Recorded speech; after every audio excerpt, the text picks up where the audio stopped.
First, thanks to our fans and showing up like always. They're faithful, and then to our military, just for us to be able to honor them today in a small way. It was neat to see all branches recognized and us honor them. A lot of the freedoms we enjoy wouldn't be possible without their sacrifices. Proud of our staff and kids. I thought it was one of our better performances in my time here. 0 penalties. Should have been 0 turnovers. We've got to take care of the football, even our young kids. And 2 receivers over 100 yards. It's been a while, I think, since that's happened. And one with 3 touchdowns in Cam Coleman's performance. And Peyton ties the AU record for 5 TD passes. And we got our 1,000-yard rusher today in Jarquez, which couldn't be more proud for him. So I thought it was a pretty dominant performance with just a small lapse at the beginning of the third quarter by both sides, really.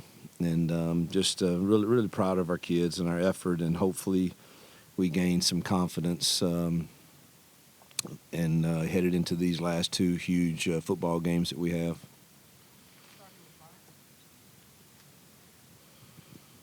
Hugh, you mentioned Cam Coleman's performance. How much of a spark did that give Auburn's offense? A lot. I thought we started fast, and anytime I kind of went back in the open week and just said we're going to go back to being, the tempo-driven stuff, particularly for this game, and it definitely gives our receivers more touches and more opportunities. And as long as you stay on schedule, you can do that, and we were able to do that today. And I thought we were pretty effective when we were on schedule. But to get those receivers early touches certainly starts, building excitement, I think, in the stadium and on the sideline.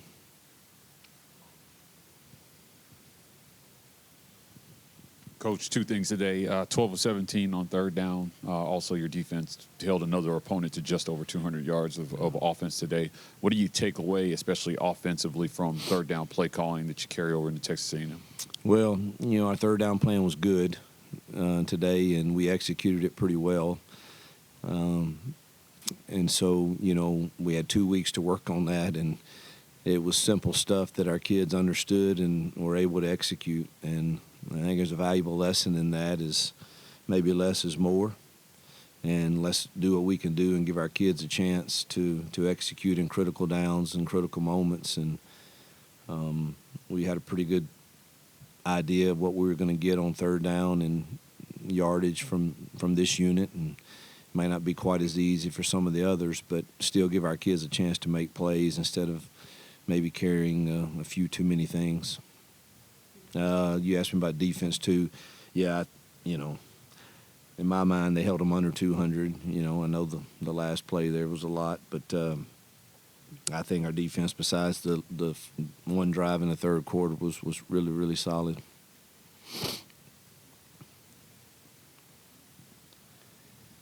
That drive where you guys went 16 plays, 99 yards in the first half, took about 7 minutes off the clock. Just, overall the execution on offense in this game, what did you take away from that? I thought we executed at a high level other than 2 drives. And the one that started the third quarter was frustrating. Truthfully, that wasn't as much the kids as it, we had 2 things that we wanted to try in the run game, and both were disaster, and we should have just stuck with what was working in the first half to get us on track and just get back into our tempo stuff. And we wanted to see those things, and it just didn't work. So it was that wasn't the kids, truthfully, as much as it was us. Probably should have stayed with what had been proven to be working. The other drive, I thought we made a few decisions at the quarterback position, and look, Peyton played well today, but I do think on that one drive we didn't get points in the first half. He had 2 plays where I think if he goes through his progression, we stay right on track and are able to create more explosive plays and points.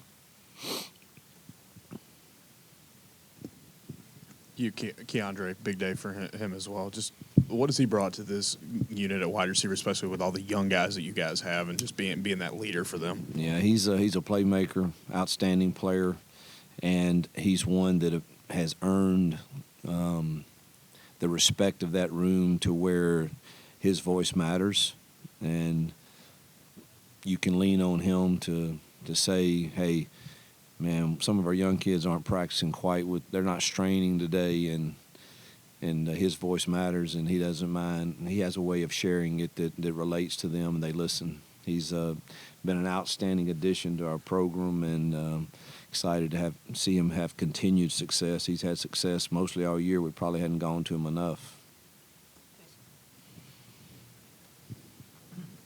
How valuable is it to get extensive reps for Walker like that, where you're playing run the offense, and then kind of what did you see out of him other than the turnover?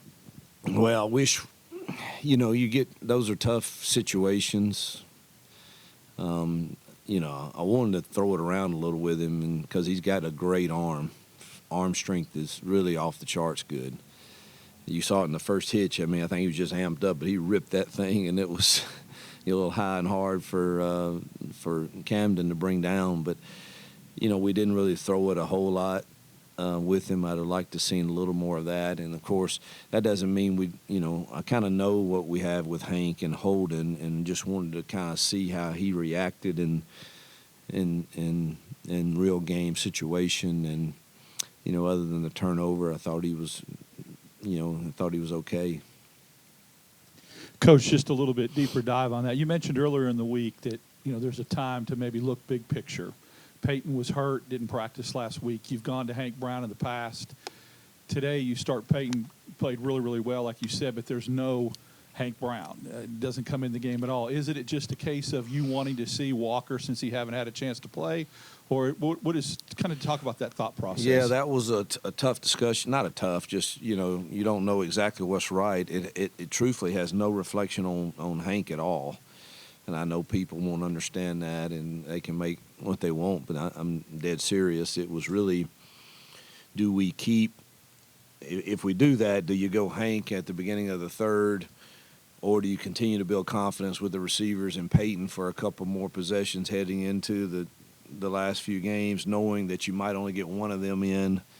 And if it is one, which one? And we all kind of agreed. Ultimately, it was my call, and I thought I wanted to see Walker, in some live reps before the season was over. But truthfully, it had nothing to do with Hank not preparing well or playing well. You can't get them all in. And really wanted to see Walker in some live reps.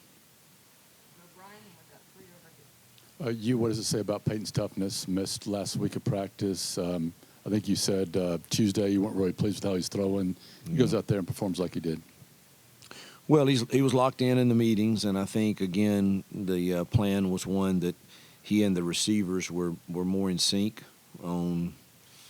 The touchdown to Malcolm was, that was Peyton that threw that, right? That was the best progression, timing for what we consider to be our combo world the entire season by far. The way it happened, the timing of it, and the way it was. And so, I think, Peyton just prepared well, but also it's not always just the quarterback that has to prepare well. Everybody has to be on the same page. And, yeah, we still will look at the film, and there's 4 pass plays that I know he's going to wish he would have done something different.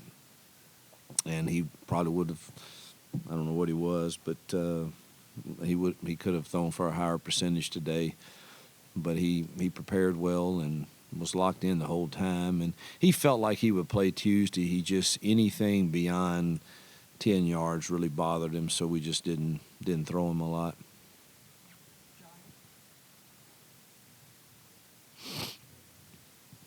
Hugh, not a single penalty committed by the team. I'm not sure that's even happened in program history. Have you ever been part of a game like that? And did you see anything from your team throughout the week that you thought maybe they're a little more buttoned up than typically? Well, I don't know. Kirk will have to say, or Shelley. I think we're one of the fewest penalized teams in the league to begin with. Offensively, I know we are. We have a few on defense and special teams from time to time, but I can't remember ever being a part, truthfully, of having a team that had 0 penalties. So I like it that way. Thankful that we executed at that level today, and that we had none. But that's certainly not normal. Coach, again, talk about the energy and the excitement that the crowd continues to bring to you week in and week out, home or away. Yeah, we have the best fans. I've said that, and it is a blessing, and it also is something that makes sitting in the seat I sat in difficult too, because if you're made of the right stuff and you're made the right way, you want to deliver a product to them that they're pleased with, and you want to do it now. And that hasn't always happened, obviously, and so it's but yet they show up and are incredible, and Tiger Walk and wherever you see them, and just very thankful for the support of the administration and our fans, and they're incredible. Coach, with the offense clicking like it did today with the young wide receivers, what does that do for them heading into the last 2 games? Well, you hope that it sure would be nice to see us next Saturday night against an outstanding defense. I did in the open week spend a little time watching A&M, and they're very, very good on defense, and we're going to have to be balanced. And so you hope that a day like today with those young guys gives them and Peyton confidence that, hey, man, Coach, we don't really need to add a ton of other routes. Let's just keep doing what we're doing, and we believe that we can win on these routes, and that's what you hope.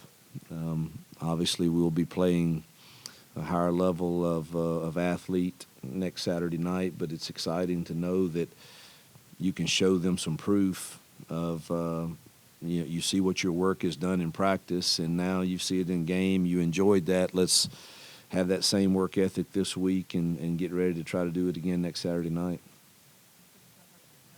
Coach, talk about coming back into a victorious locker room, going back into there and sharing a message, a victorious message. What is the energy around the team and the guys right now? Well, we presented Jarquez and the O-line with a football for the 1,000-yard. That was fun, and we talked about the 2 receivers going over 100 yards, which hasn't happened in a long time around here, I think, and the 3-touchdown deal. And then I told David, our highway patrolman, and our AD, John Cohen, coming back here, man, I'm going to actually eat when I go home tonight. So it feels good, you know. I hadn't felt like eating a lot when I go home from when you lose games here in Jordan-Hare.